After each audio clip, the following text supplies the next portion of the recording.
सैनी सरकार एक्शन में नजर आ रही है। भ्रष्ट पटवारियों के खिलाफ एक्शन की तैयारी की जा रही है। सरकार ने 370 भ्रष्ट पटवारियों की लिस्ट भी तैयार कर ली है। सबसे भ्रष्ट पटवारी कैथल और सोनीपत में पाए गए हैं। सभी डीसी से सरकार ने रिपोर्ट मांगी है। इन भ्रष्ट पटवारियों पर जल्द ही प्रदेश सरकार एक्शन लेने वाली है।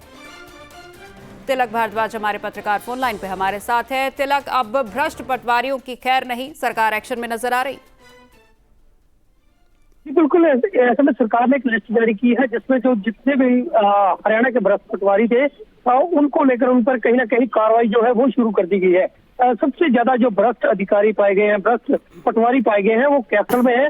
दूसरे नंबर पर सोनीपत है और तीसरे नंबर पर यमुनानगर की भी जो पटवारी है उनके नाम की चर्चा हुई है। और ऐसे में ये बहुत बड़ा एक कदम है कि जैसे ऐसे भ्रष्ट पटवारियों को लेकर एक सरकार ने पूरी लिस्ट जारी की है और इन पर कार्रवाई भी की जाएगी। ये नाम वो है जो उजागर किए हैं। तो ऐसे में अब और क्या लिस्ट जारी होती है? ये तो पटवारियों की थी। अब धीरे धीरे जो भ्रष्ट अधिकारी हो, कर्मचारी हो, अगर ऐसी लिस्ट जारी होगी तो जाहिर सी बात है कि ये लोग भी सुधरेंगे और भ्रष्टाचार करने से बचेंगे। जी सिमरन जी, और जिस तरीके से देखा जाता है पटवारियों की अगर बात करें तो पटवारी अपनी मनमानी बहुत करते हैं। अगर हम तहसील की बात करें तिलक, तो तहसील में जो दूर दूर गांव से लोग अपनी ज़मीनों के काम करवाने आते हैं तो पटवारी उन्हें बहुत देर तक इंतजार करवाते हैं, फिर भी उनका काम नहीं होता। ऐसे में जनता को कितनी बड़ी राहत इस फैसले से मिलने वाली है? जी बिल्कुल, इस पूरे मामले में अगर देखा जाए तो जिस प्रकार किसी के पास अगर किसी ने इंतकाल भी कराना हो, हालांकि इंतकाल की फीस महज नाम के बराबर होती है, लेकिन ये पटवारी जो बिना पैसे लिए कोई काम नहीं करते हैं। गांव से दूर दूर से लोग आते हैं, वो भी इनके लगातार चक्कर काटते हैं, तहसीलों के चक्कर काटते हैं।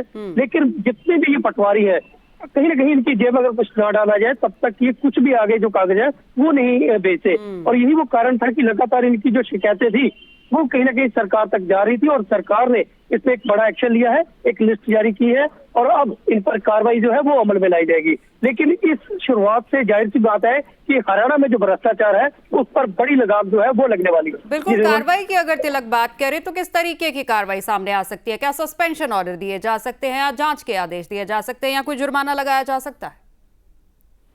जी, इसमें हालांकि जिस प्रकार पहले विजिलेंस भी कार्रवाई करती थी तो उसमें अधिकारी जो कर्मचारी जो भी भ्रष्टाचार में लिप्त होता था वो जेल की हवा खाता था। तो ऐसे में अब ये पटवारियों के ऊपर किस प्रकार की कार्रवाई होनी है, हालांकि इस पर तो भी विचार किया जाना है, लेकिन उससे पहले जिस प्रकार ये लिस्ट जारी हो गई है और ये लिस्ट अमूमन सबके पास पहुंच गई है, तो ऐसे में जो पटवारी हैं उनके तो जरूर सांसें अटकी होगी। ये इस बात को लेकर कि आखिर इन पर किस प्रकार की जो कार्रवाई है वो होने वाली है, लेकिन कार्रवाई क्या होगी इसके बारे में अभी खुलासा नहीं किया। हाँ, इतना जरूर है कि कार्रवाई इन पर जरूर होगी। भले ही इन पर जुर्माना लगाया जा सके, जुर्माना तो नहीं, हो सकता है कि इनको सस्पेंड जरूर किया जाए। जी बिल्कुल तिलक, बहुत धन्यवाद इस तमाम जानकारी के लिए।